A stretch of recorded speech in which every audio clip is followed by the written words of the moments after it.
كيفكم؟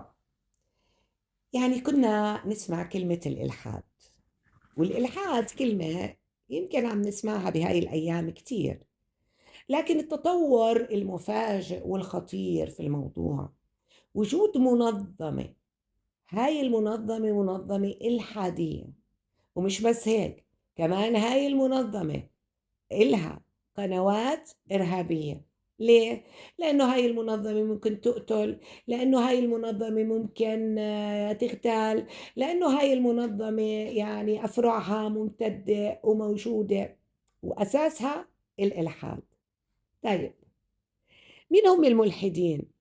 الملحدين هم اللي ما بيقتنعوا أو ما بيآمنوا بوجود الخالق، اللي بيعتبروا إنه هذا الكون إجا بطرق علمية معينة، صار كون وانبنى هذا الكون ورح يروح بطريقة ما دون تدخل من خالق أو وجود خالق لهذا الكون. الملحدين ما بيآمنوا، طبيعي إنهم ما بيآمنوا بوجود خالق، يعني هم ما بيآمنوا لا بكتب سماوية ولا بأديان ولا بأنبياء ولا برسل، ما بيآمنوا في هذا الحكي إطلاقا، بل بالعكس بيعتبروا إنه الدين هو جهل العالم، يعني الدين وراء جهل الكثيرين، وبيقولوا إنه الدين هو أفيون الشعوب. لكن أفيون الشعوب هاي إجت بعصر، خلينا نقول بالعصور الوسطى والعصور الحديثة، ولكن قبل هيك لو دورنا على الإلحاد رح نلاقي إنه ضارب بالأعماق من زمان في كتب التاريخ، وظهر في الهند، والهند ظهر فيها القرآنيون. يعني محاربة الأديان أول ما ظهر بالهند، بعدين تبعته الكثير من الفلسفات الأخرى زي الفلسفة اليونانية بكل أنحاء القارة الأوروبية. وبعد هيك طبعا كان عصر ماركس وعصر داروين وعصر نيتشه وعصر فرويد، اللي هم بدأوا بتحليل الظواهر العلمية والنفسية والاقتصادية والاجتماعية بطريقة لم يكن لفكرة الخالق الأعظم أي دور فيها. السلام عليكم ورحمة الله وبركاته. كيفكم يا جماعة؟ شو أخباركم؟ بتمنى تكونوا بصحة وسلامة. أهلا وسهلا فيكم جميعا، شرفتوني وآنستوني. شكرا لكل حدا دخل جديد على القناة وترك بصمة اشتراك أو تعليق أو لايك أو شير. شكرا لكم جميعا، ودائما بقول من لا يشكر الناس لا يشكر الله. أنا تعبانة فاعذروني إذا صوتي طلع شوي يعني سيء أو مزعج.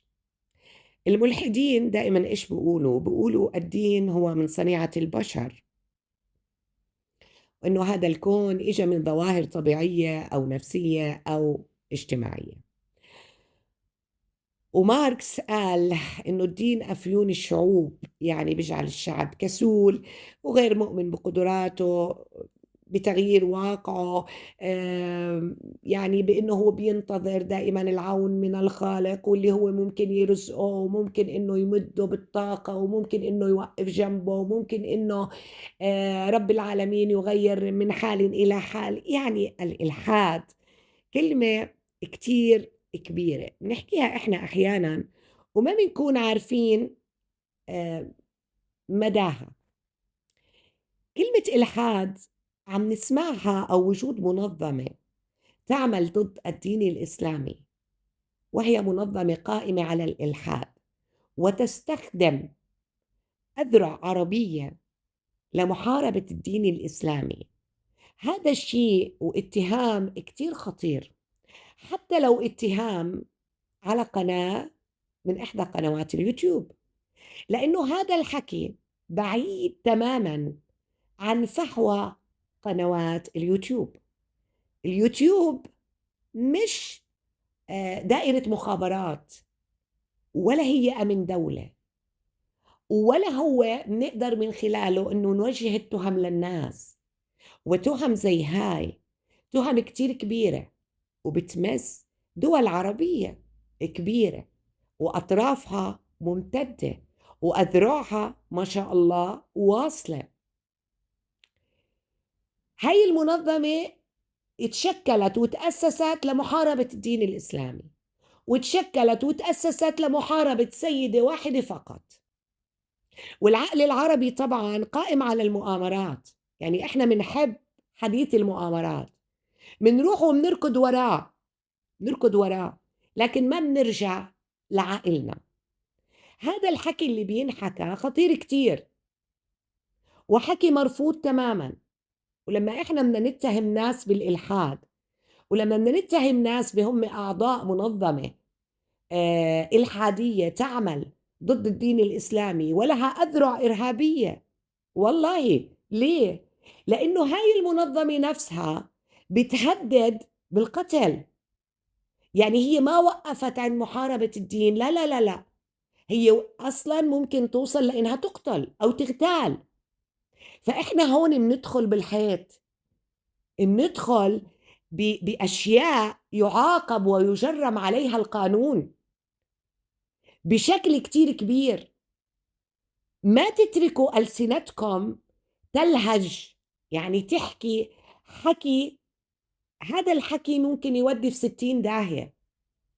وهذا الحكي لازم يكون في وقفة حقيقية ضد هذا الحكي، مش لأنه هذا الحكي مهم، لا لا لا، لأنه اللي بيحكي هذا الحكي لازم هو يتأدب ويتعلم بأنه في هناك عقاب لهذا الحكي. طيب احنا شو شفنا من المنظمة هاي؟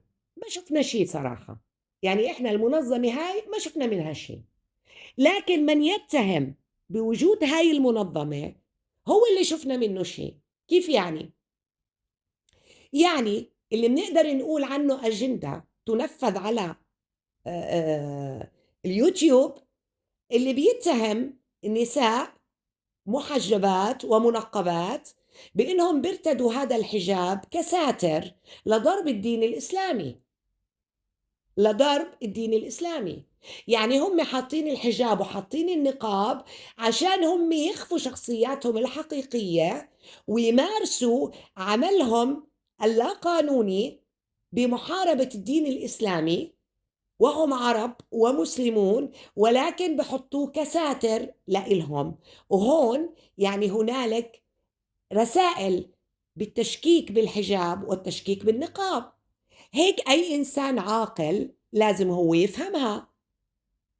لأنه أنتوا لما بتضربوا الحجاب وبتضربوا النقاب فأنتوا بتشككوا بهاي أو بالمرأة المسلمة بشكل عام، بأنها أحيانا قد ترتدي هذا النقاب وهذا الحجاب عشان تمرر أشياء أخرى. يعني هي عم تتستر بالدين، يعني هي مش حاطته طاعة للخالق سبحانه وتعالى اللي أمرها بلبس الحجاب، لا، هي حاطته عشان هي تنفذ أجندة لمنظمة إرهابية تعمل على محاربة الدين الإسلامي. فإذا هون إحنا بدنا نشك في مين؟ من يتحدث بهذا الحديث. طيب، مع الإلحاد في شغلة تانية كتير مهمة إحنا شفناها. إيش هي؟ هي ازدراء الأديان. يعني هذا الحكي اللي أنا كنت أحكيه يدخل في إطار أيضا ازدراء الأديان. ليه؟ لأنه الازدراء هو عدم إظهار أي تقدير أو احترام اتجاه رموز دينية أو شخصيات دينية ومعتقدات معينة، وبالتالي ضمن الديانات كلها في إدانة شديدة لازدراء الأديان. يعني بالدين الإسلامي ممنوع، بالدين المسيحي ممنوع، بالدين اليهودي ممنوع، وهناك قوانين تعاقب بتهمة الازدراء. وين الازدراء صار؟ الازدراء صار لما احنا حكينا عن الحجاب ولما احنا حكينا عن الكنيسة. احنا او احدى اليوتيوبرات اتهمت الكنيسة وهي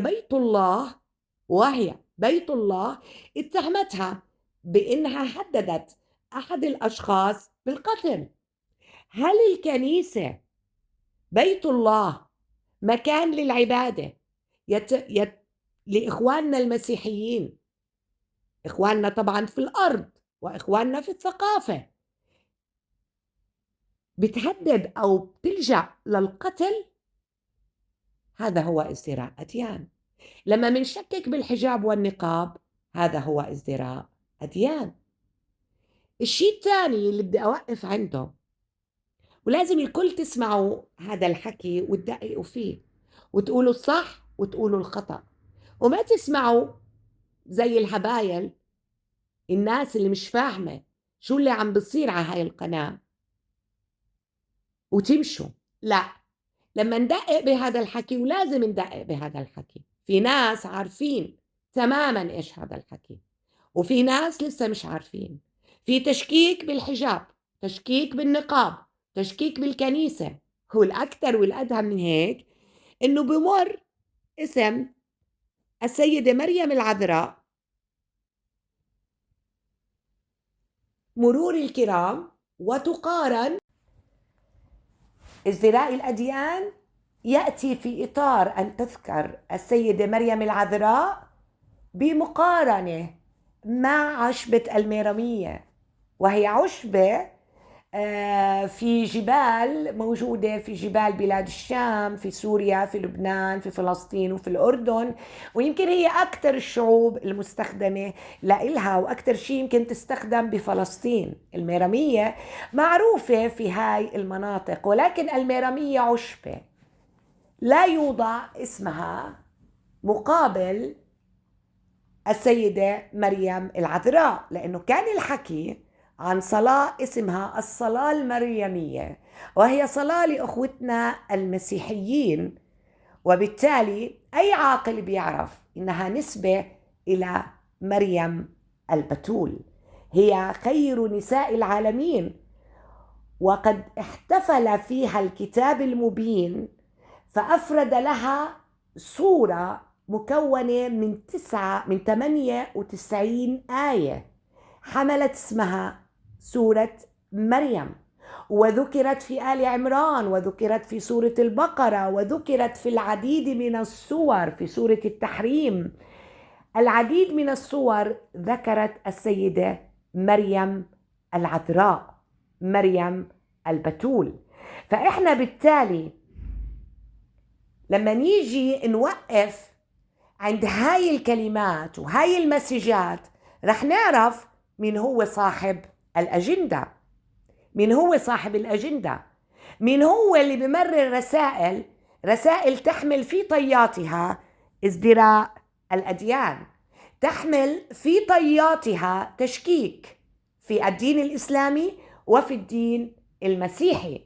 في مسلم ما بيعرف مين هي مريم العذراء، السيدة مريم العذراء، هي خير نساء العالمين.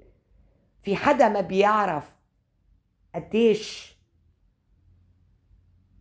السيدة مريم العذراء، مريم البتول، هي شخصية مكرمة في الدين الإسلامي، في ديننا الإسلامي والدين المسيحي أيضا. في كل الأديان كرمت السيدة مريم العذراء. بسم الله الرحمن الرحيم. وإذ قالت الملائكة يا مريم إن الله اصطفاك وطهرك واصطفاك على نساء العالمين. في أكثر من كلام ربنا لحتى إحنا نيجي نلخبط بين اسم السيدة مريم العذراء وما بين اسم الميرامية. إذن هون وين منكون إنه إحنا عم نوصل لمسجات ورسائل تشكك بالدين الإسلامي وبالدين المسيحي. لما أنا بضرب بالحجاب وبالنقاب، فأنا بضرب أو بزدرق رمز من رموز الدين الإسلامي. لما أنا بتطاول وبعمل حالي أو بنكر أو ما بعرف من هي السيدة مريم العذراء، هي طالت الدين الإسلامي والدين المسيحي. إذن هون نقدر نقول مين هو صاحب الأجندة ومين هو صاحب التشكيك بالأديان. ليه؟ لأنه لما نترك ونطلق لساننا يحكي شروي غروي من دون وجود عقل، فمنبلش إحنا ندخل بالحيط. واللي بدي أحكيه كمان، بدي أقول شغلة كتير مهمة، إنه كل هذا الحكي اللي بيصدر وبيطلع من هاي المنصة هذا معاقب عليه بالقانون في الدول العربية والإسلامية.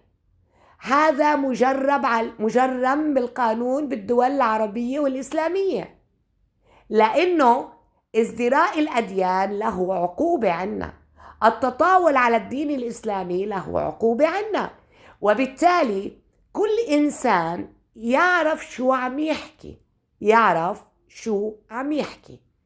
أنا من هون بدي أقول إنه أي واحد بده يقول في منظمة إلحادية وفي ملحدين بحاربوا الدين الإسلامي، وأكيد الملحدين كمان بحاربوا الدين المسيحي، بحاربوا كل الأديان، أنا بدي دلائل حقيقية واضحة عن وجود هاي المنظمة وأهدافها ومين هم اللي بيشتغلوا فيها ومين هم اللي بيشتغلوا فيها. وبدنا كمان دلائل حقيقية بأنه هاي المنظمة قادرة على إنها تنفذ جرائم قتل، وبدنا نعرف كيف إنه الكنيسة ممكن أن تهدد شخص ما بالقتل. بدنا نعرف كل هذا الحكي من وين إجا ولوين رايح، من وين إجا ولوين رايح، وإلا رح يكون كل واحد بيصدر منه هذا الحكي هو إنسان يمرر رسائل، هاي الرسائل تهدف إلى ضرب الدين الإسلامي والدين المسيحي ولإثارة الفتنة الطائفية. ليه؟ لأنه أحياناً أنا كمان لما بكون بتطلع وبشوف بعض التعليقات ما منخلي طائفة إلا ما بنحكي عنها، ما منخلي طائفة إلا ما بنحكي عنها، وهذا كمان ممنوع، وهذا قد يؤدي إلى إثارة النعرات الطائفية.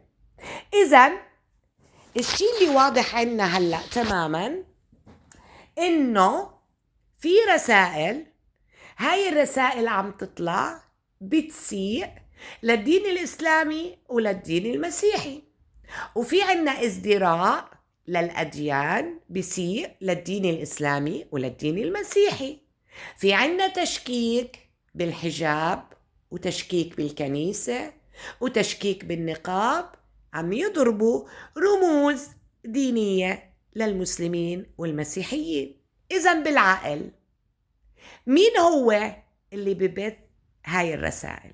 اللي ببث هاي الرسائل هو اللي لازم نتهمه بأنه هو يزدرئ الأديان، اللي بمس أو بيبعت هاي الرسائل هو اللي لازم نقول عنه ببث الأفكار الإلحادية.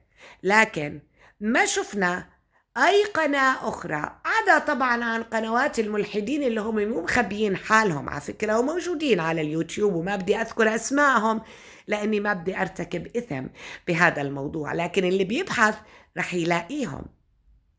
إذن من يبث مثل هذه الرسائل هو اللي لازم نحطه تحت المجهر عشان نعرف هو إيش بده من الدين الإسلامي ومن الدين المسيحي، هو إيش بده من التشكيك بالقرآن والتشكيك بالإنجيل والتشكيك بالتوراة، هو شو بده بالتشكيك بالمسجد والتشكيك بالكنيسة، هو شو بده لما يقارن السيدة مريم العذراء ولما بينذكر اسم صلاة واضحة بأنها ترتبط باسمها تيجي عباله فكرة الميرامية. وقفة حازمة لازم نوقفها، وزي ما قلت هذا الحكي معاقب عليه ومجرم في كافة الدول العربية والإسلامية. وأبداً بدي أقول شغلة، ما يفكر حاله الواحد هو لما بيحمل جنسية تانية إنه هو محمي.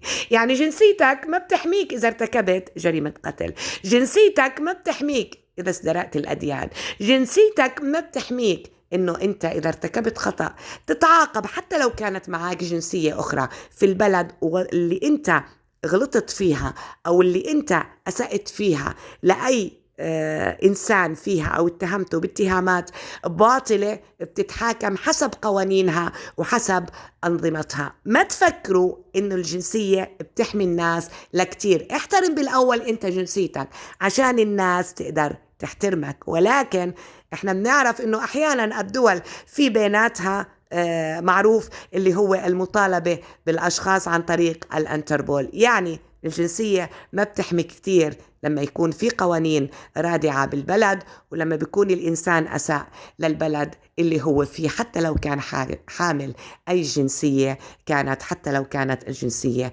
الأمريكية. أكتر شيء ممكن يعمل لك إياه إنه يقدم لك محامي ويحضر معك المحاكمة، ولكن إذا أدنت ممكن إنك تتعاقب حسب قوانين البلد اللي أنت فيها. يعني ما حدا يضحك علينا بكتير من القصص. برجع بقول اللي بيبعت مثل هاي المسجات هو اللي لازم نحطه تحت المجهر. وبشوفكم فيديو جديد، وباي باي.